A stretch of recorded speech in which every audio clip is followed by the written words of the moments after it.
तो दूजा दर्पण राम है लोचन। सीता का स्थान राम के चरणों में नहीं। राम है बादल सीता वृष्टि। राम के हृदय में है।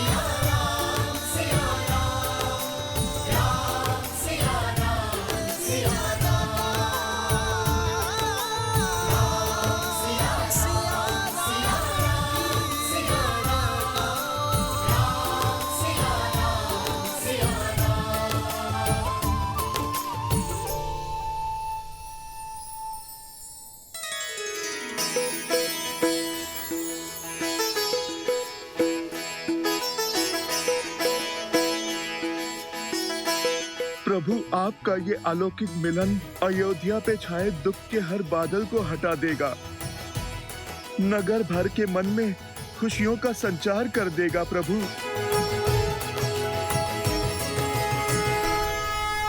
माता पिताश्री,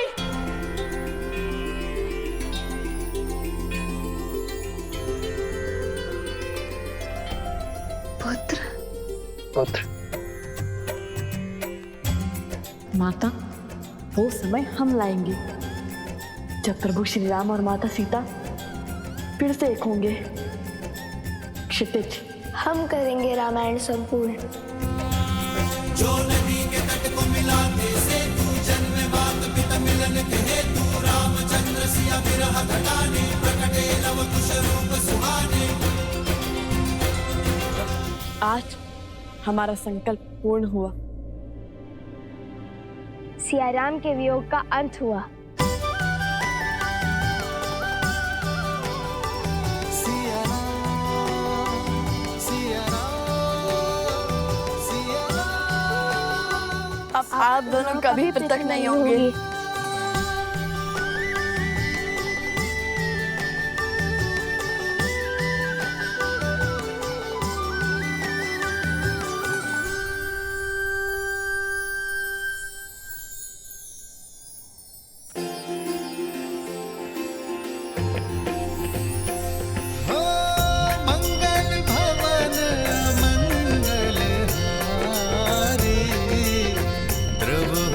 दशरथ अजर बिहारी।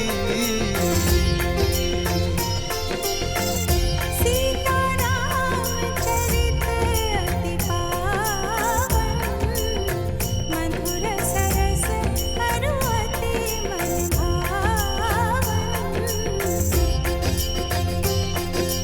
राम सिया राम जय जय राम। राम सिया राम भैया, भाभी माँ, अब और विलंब उचित नहीं है। समस्त अयोध्या राम परिवार की प्रतीक्षा में। चले? अवश्य।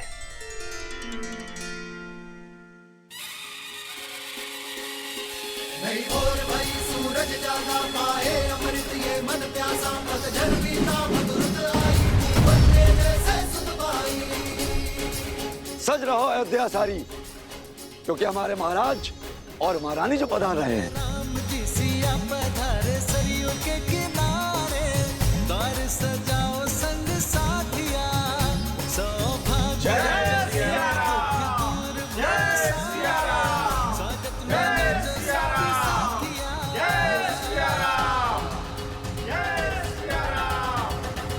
होने दिल तुम्हारी अवध वधु संसार की अब सीता माता, दशरथ नंदन रघुराय दस दिशाओं में हर घर गाता, हर घर गाता।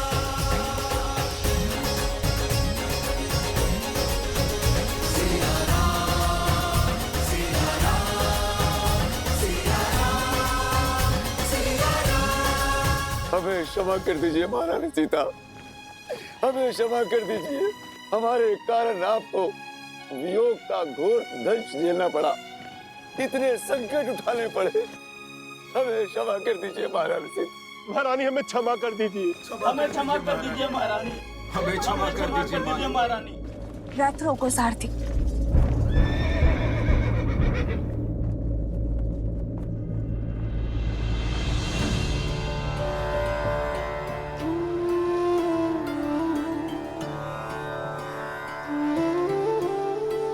अरे ये क्या कर रहे हैं आप?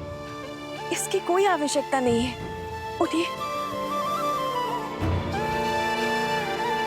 आवश्यकता है देवी सीता, आवश्यकता है। मैंने जो अपराध किया है वो तो दंड के योग्य है, फिर भी साहस जुटाकर मैं आपके चरणों में स्थान पाने चला आया। मुझे क्षमा कर दीजिए, मुझे क्षमा कर दीजिए देवी सीता, मुझे क्षमा कर दीजिए।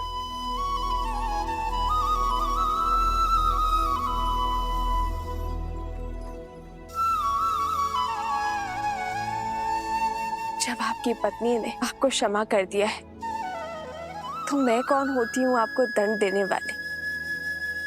इसे एक बुरा स्वप्न समझकर भूल जाइए और राम राज्य की परिकल्पना को साकार करने में जुट जाइए। शुभ घड़ी है। चलिए अपने आंसू पोंछिए और आप भी।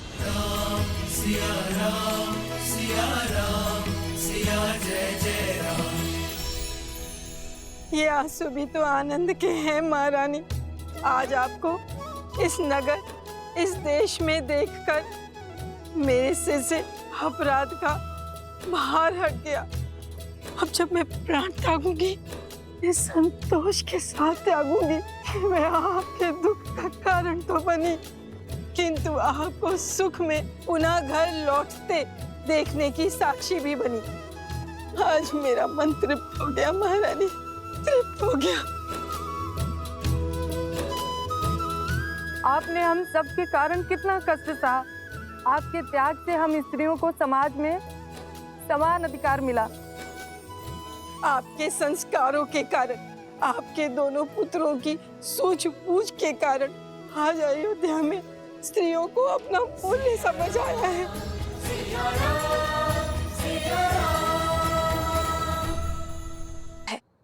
संसार इस सीख को स्मरण रखेगा।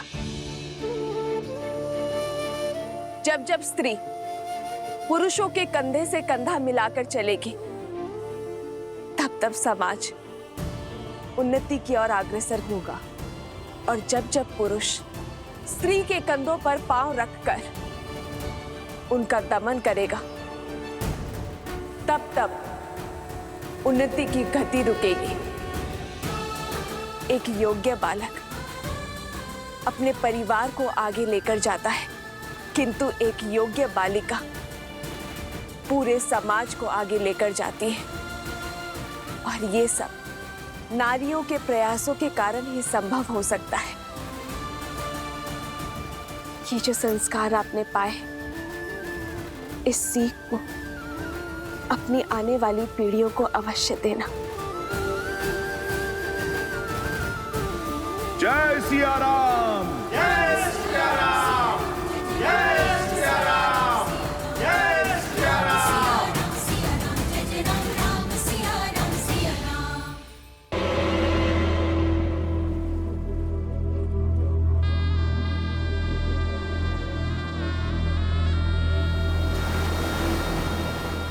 मेरा संपूर्ण कुल इस युद्ध की अग्नि में जलकर भस्म हो गया। बलिदान तो सबने दिए, परंतु कोई भी अपने लक्ष्य से नहीं डिगा, और अब मैं भी नहीं डिगूंगी। तुम्हारा अंत नहीं कर सकती तो क्या हुआ, परंतु तुम्हें और सीता को जीवन भर की पीड़ा तो दे ही सकती हूं ना। तुम्हारे आने वाले कुल का नाश तो कर ही सकती हूँ राम।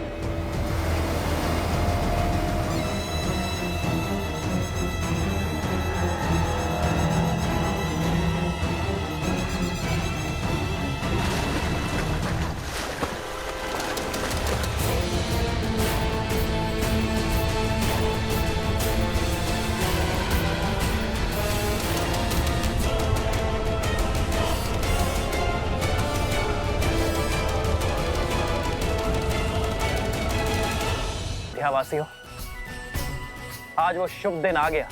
लोक अपवाद की जिस असुरी ज्वाला में समस्त कोसल राज्य जल रहा था, आज उस असुरी शक्ति का संहार हुआ और उसका श्रेय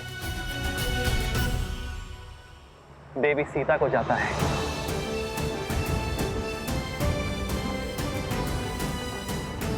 सीता ने न केवल एक महारानी के रूप में अयोध्या पर प्रहार करने वाली असुरी शक्तियों का संहार किया, बल्कि एक नारी होने के नाते नारी को उसके सम्मान का उपहार दिया। राक्षस के समक्ष तलवार उठाने वाली सीता ने अयोध्या की प्रजा के लिए त्याग किया। यदि सीता चाहती तो वनवास के लिए बड़ी सरलता से मना कर सकती थी, किंतु सीता ने दुर्गम मार्ग चुना। रघुकुल की मर्यादा और कौशल राज्य की नारी को उसका सम्मान दिलाने का कार्य जो सीता ने किया है, उसके लिए रघुकुल और अयोध्या सदा सदा के लिए सीता की ऋणी रहेगी। जय सिया राम।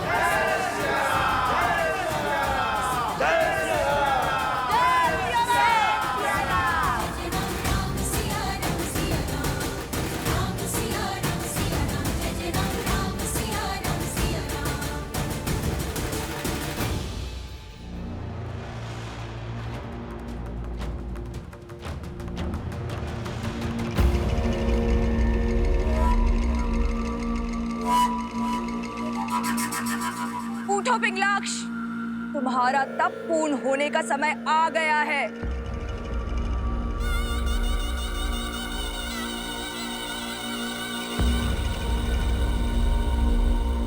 कब तक यही मानव और देवताओं के पैरों तले छुपकर बैठे रहोगे?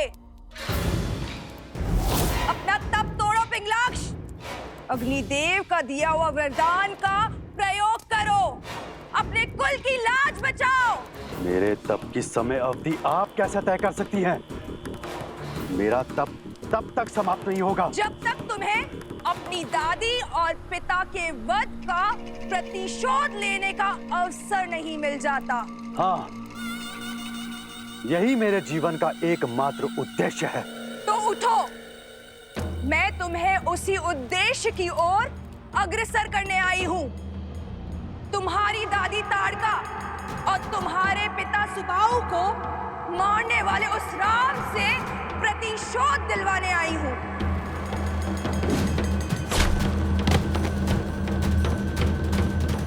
उस राम ने ही तुम्हारी दादी और पिता को मारा है, तुम्हारे जीवन में विध्वंस बोया। अब मैं तुम्हें प्रतिशोध लेने का अवसर देती हूँ, उसके पुत्रों को मारने का मार्ग बताती हूँ।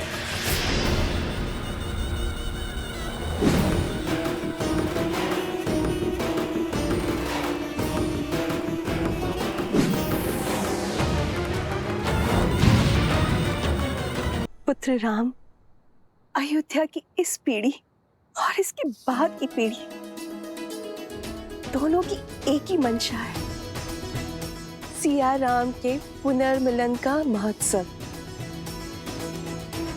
इनकी ये इच्छा पूर्ण करोगे ना? हाँ हाँ, महोत्सव तो होना ही चाहिए। अवश्य होना चाहिए। अवश्य होना चाहिए। अवश्य होना चाहिए।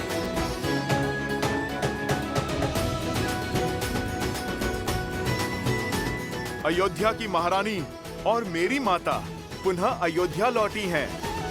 अपूर्ण अयोध्या आज पूर्ण हुई है। महाउत्सव तो होना ही चाहिए। उत्सव होना चाहिए।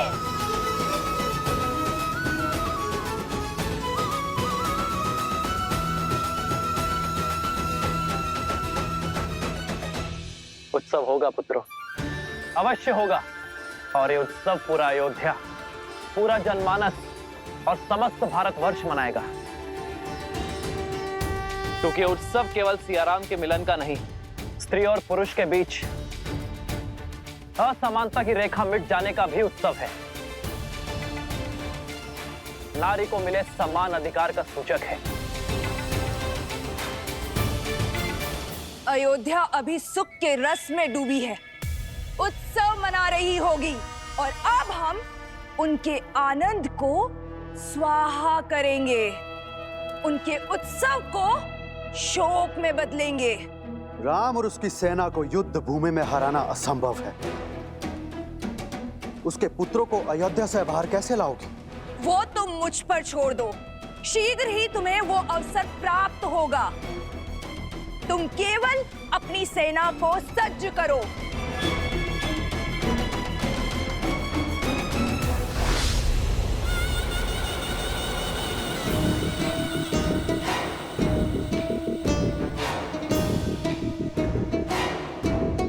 जो अपने कुल का नाश होने का कारण बनी हो, उस पर विश्वास करना सरल नहीं। स्मरण रहे, यदि कुछ भी अनिष्ट हुआ तो मेरी अग्नि सबसे पहले तुम्हें जलाकर भस्म करेगी शूर्पणखा। भैया मैं तो कहता हूँ इस पुनर्मिलन के महोत्सव में राजा, महाराजा, संतगण और सभी ऋषियों को आमंत्रित किया जाए। ये उत्सव इतना बड़ा हो कि ये संसार आने वाली कई सदियों तक स्मरण रखे। अवश्य सभी को निमंत्रण भेजा जाए। पिताश्री, पिताश्री, हम स्वयं जाएंगे मिथिला नरेश को निमंत्रण देने। अवश्य पुत्र, किंतु इस बार मिथिला नरेश को नहीं, अपने नानाश्री को निमंत्रण देना। तो निश्चित रहा, अगली पूर्णिमा को अयोध्या में उत्सव होगा। पुरुषों और स्त्रियों के बीच के भेदभाव को समाप्त होने का और संसार से उस असुरी शक्ति का नाश होने का।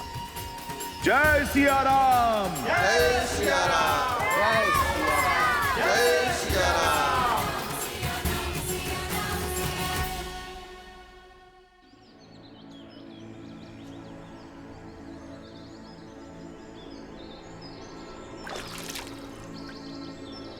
पिताश्री, शीघ्र कीजिए ना, चलना है।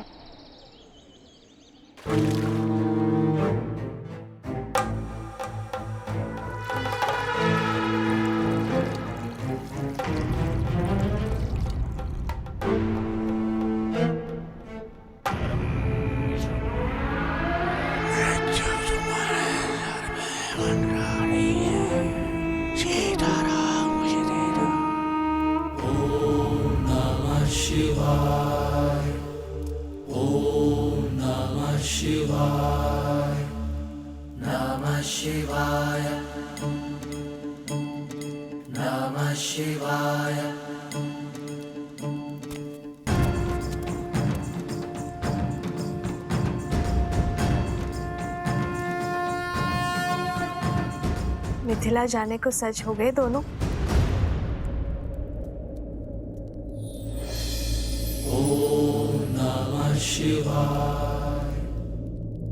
मैंने, तुम बोलो।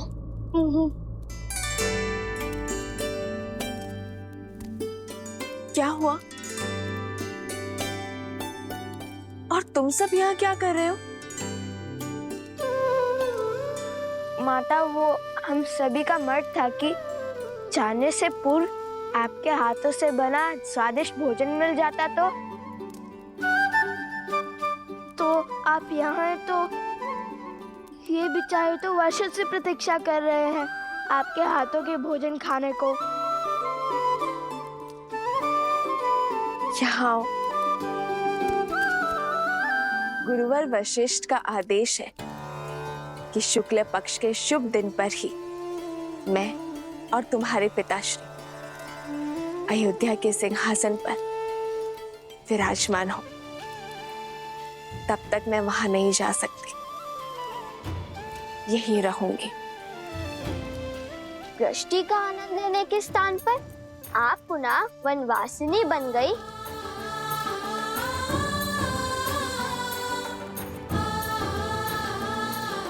यदि मैं क्षण भर के लिए भी अयोध्या की महारानी का कार्यभार नहीं उठा सकती, तो मैं क्षण भर के लिए भी उस पद के साथ मिलने वाले सुख की अधिकारी नहीं हूं पुत्र। और यहाँ तो प्रश्न पूरे 16 पहर 2 दिवस का है। कितने उत्सुक थे आपके हाथ का भोजन ग्रहण करने के लिए। इतना सुना था हमने। जहाँ एक क्षण बिताना भी असंभव है, वहाँ 2 दिवस कैसे काटेंगे हम?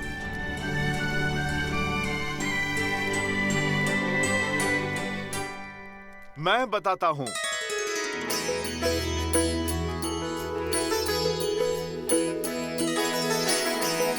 हनुमान जी,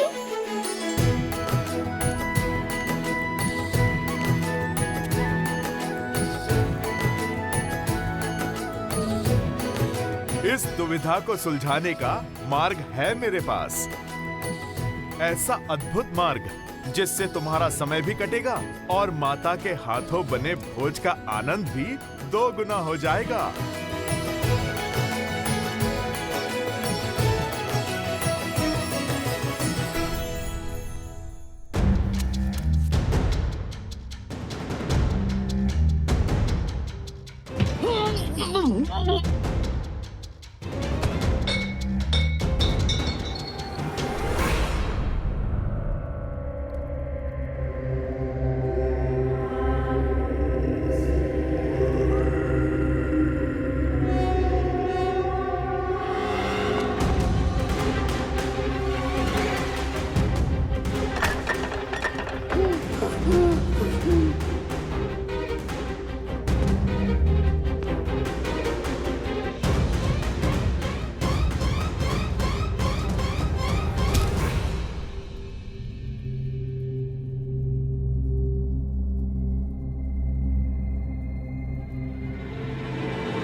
मुझे मार सकते हो, किंतु मेरी सोच को नहीं।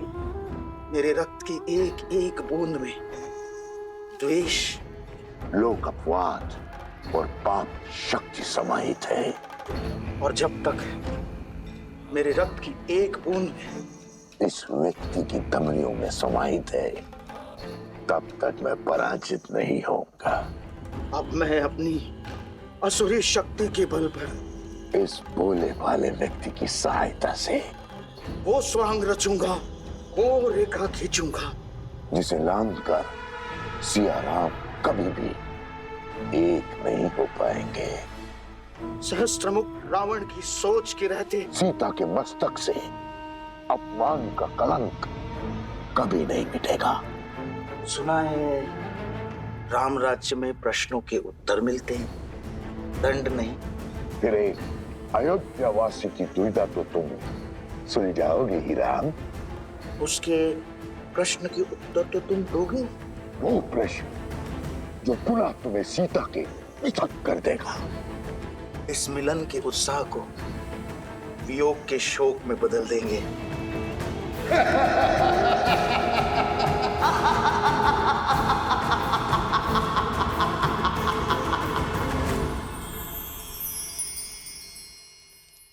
ये देखो बालकों, एक नहीं 2 उपाय हैं। पहला उपाय ये है, तुम सब लवकुश के साथ मिथिला चले जाओ।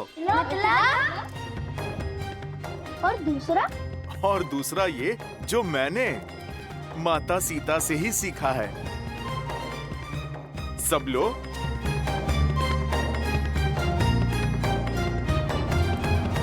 लो, सब लो।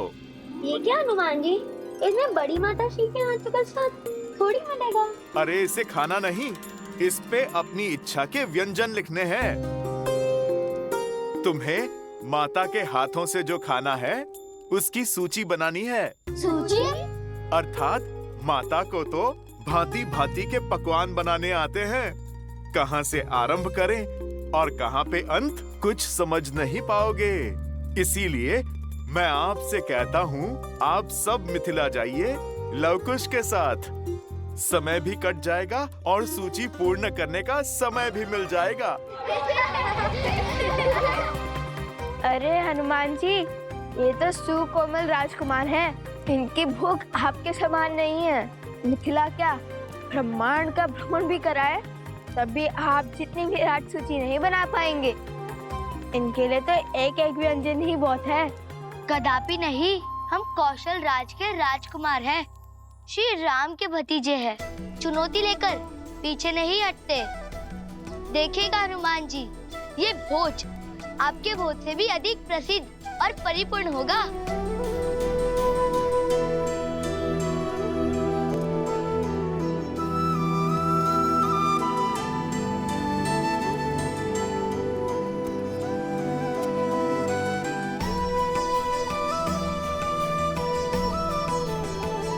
आयुष्मान बाबा, अपने नाना श्री को मेरा नमन कहना। अवश्य माता, हम मिथिला नरेश को। कुश, हर बार नाना श्री को मिथिला नरेश क्यों कहते हो? नाना श्री कहो।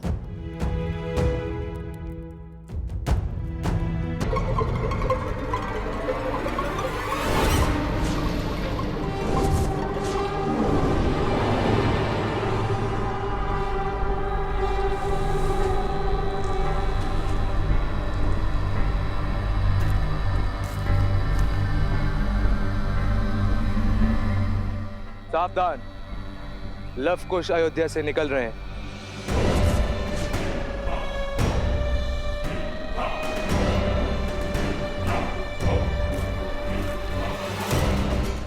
कहा था ना मैंने कि प्रतिशोध प्रतीक्षा में है, अवसर शीघ्र ही मिलेगा।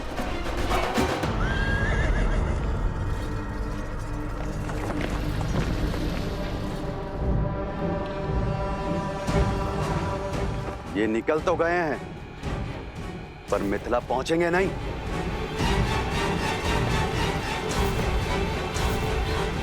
आगे बढ़ो। नहीं, इन्हें यहां मारने से क्या मिलेगा? संसार समझेगा कि कुछ असुरों ने अपना प्रतिशोध लेने के लिए इन्हें यहां मार डाला।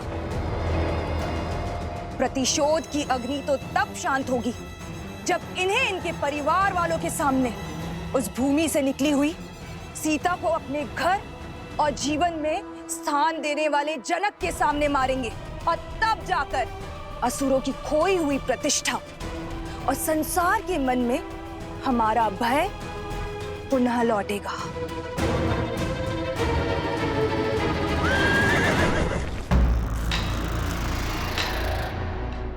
जाओ पुत्र, भोजन आरंभ करो, मैं अभी आई।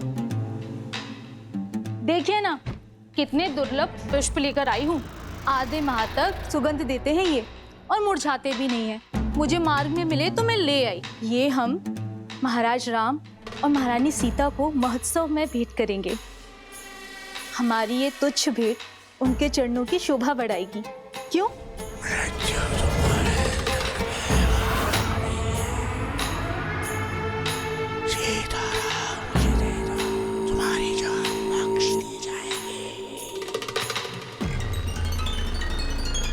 उपहार तो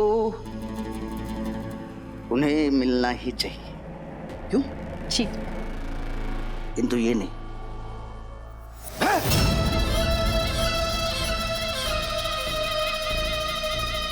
क्या कर रहे हैं आप? क्या हो क्या गया है आपको? जिस राम और सीता की तुम बात कर रही हो ना, उन्हें ये पवित्र और सुगंधित पुष्प नहीं, कांटों का हार मिलना चाहिए।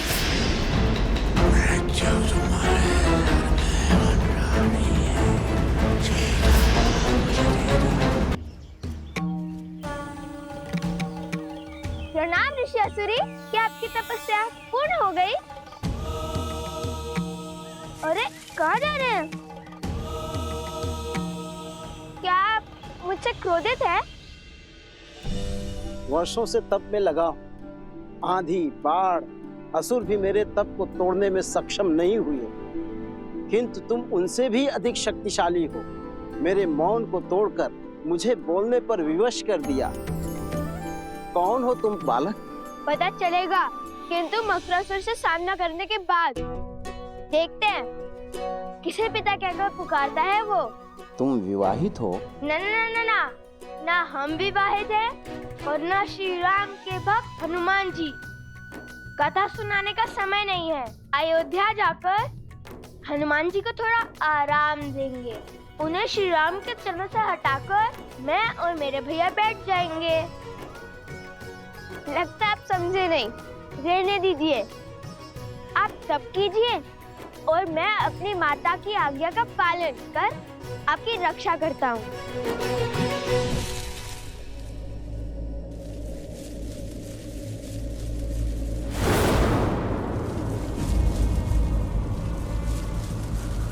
ये वृक्ष तो सूख रहा है। अर्थात मकरासुर निकट है। ये उसी का प्रकोप है।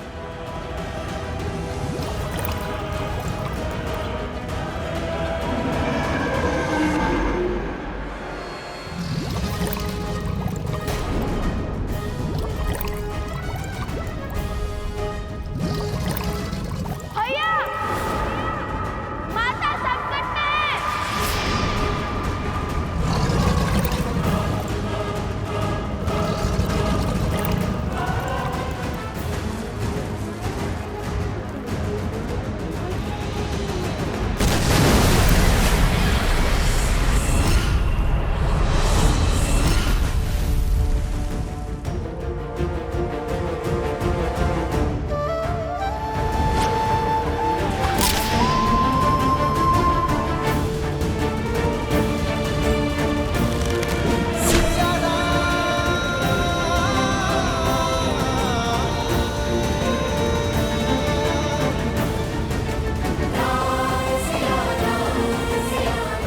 सीते, माता, माता।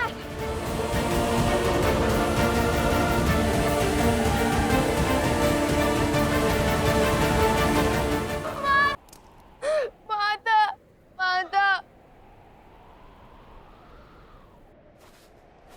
ये कैसा अनर्थ है पिताश्री? देवी सीता मन की शांति पाने निकली थी, वो किस घोर पाश में बंध गई? ये पाश नहीं है पुत्र, मुक्ति का मार्ग है। समाज की मुक्ति, संसार की मुक्ति। जिनका अंतःकरण शुद्ध होता है, नियति उनसे ऐसे ही भलाई के कार्य करवाती है। उनके तो स्वार्थ में भी निस्वार्थ की भावना छिपी होती है, जिससे जगत का कल्याण होता है। किंतु लवकुश, इस विपदा में कौन करेगा उनकी सहायता? नियति चक्र की अपनी ही गति होती है। हमें धैर्य रखना होगा। उसके पश्चात विधि के इस विधान का कारण तुम्हें भी ज्ञात हो जाएगा। गणेश, मेरे पास आओ पुत्र।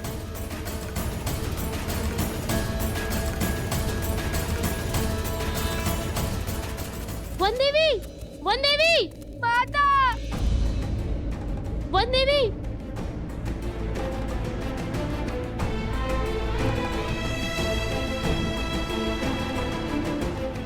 नहीं, आंसू पोछो, कुछ नहीं होगा माता को। किंतु जल में तो माता देवी फाल्गुन का जाप कर रही है, कुछ नहीं होगा उन्हें। और अब मैं उन्हें बचाने जाऊंगा। देखो, जल में कूदने से कोई लाभ नहीं होगा। जल में मकरासुर की शक्ति का सामना करना असंभव है। उस दुष्ट को हराना है तो उसे उसके साम्राज्य से, इस नदी से बाहर निकालना होगा।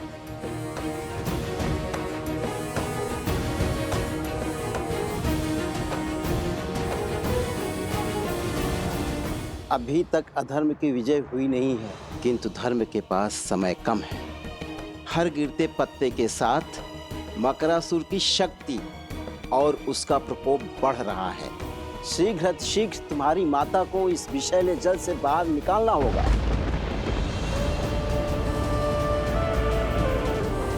सीते।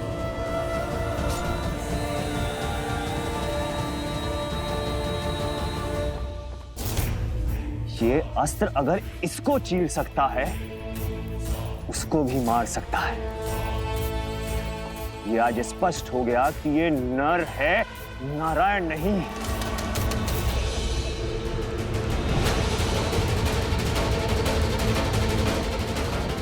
प्रभु!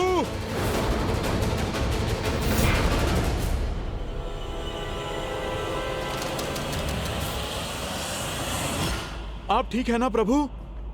मन बार बार किसी अनिष्ट की ओर संकेत कर रहा है हनुमान, किंतु युद्ध भूमि में लड़ रहे योद्धा को संसार की कोई उलझन उलझा नहीं सकती।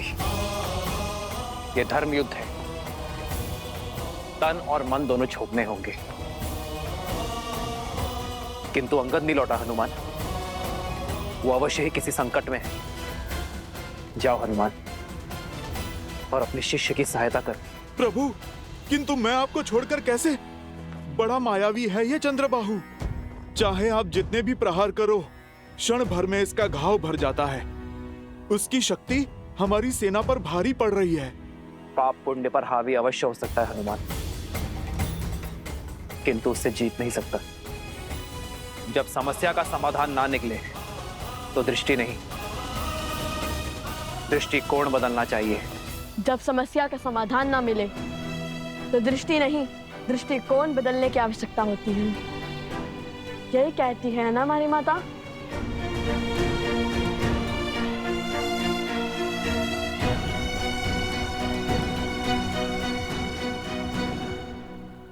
यदि वो जल के भीतर शक्तिशाली है और उसे बाहर लाना संभव है, तो फिर हम जल को उस तक पहुंचने से रोकेंगे, नदी का प्रवाह अवरुद्ध कर देंगे। ये कैसे होगा लव? मुझे तो ये युक्ति भी असंभव लगती है। यह भैया के मुख से निकली बात कभी असंभव नहीं हो सकती।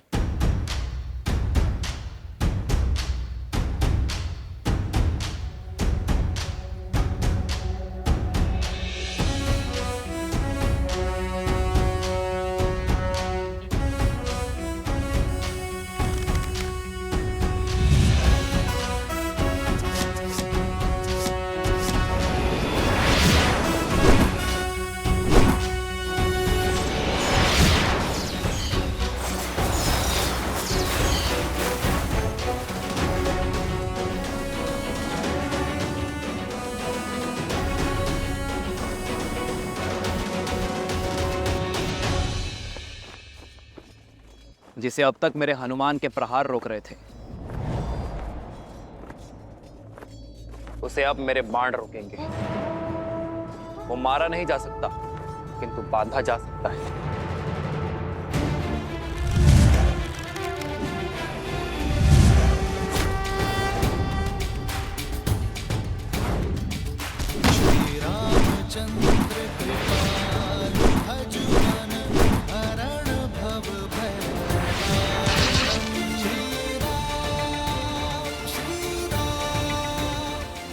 जाओ हनुमान, शीघ्र अतिशीघ्र अंगद को खोजो।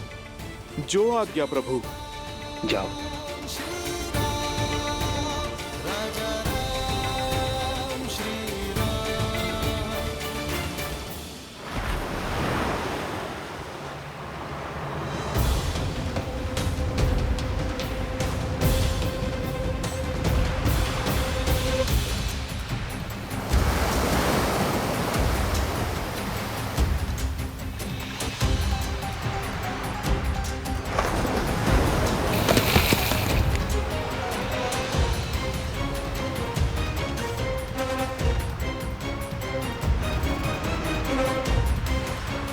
जल का प्रवाह बहुत तीव्र है, इस पे सेतु बनाना संभव नहीं है लवकुश।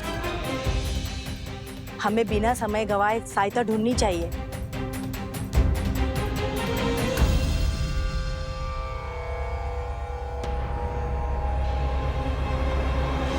अब हरी पत्तियां कुछ शेष ही रह गई हैं।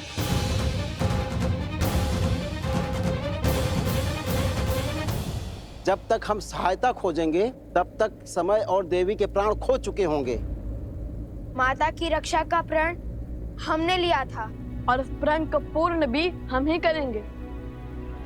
तैयार नहीं?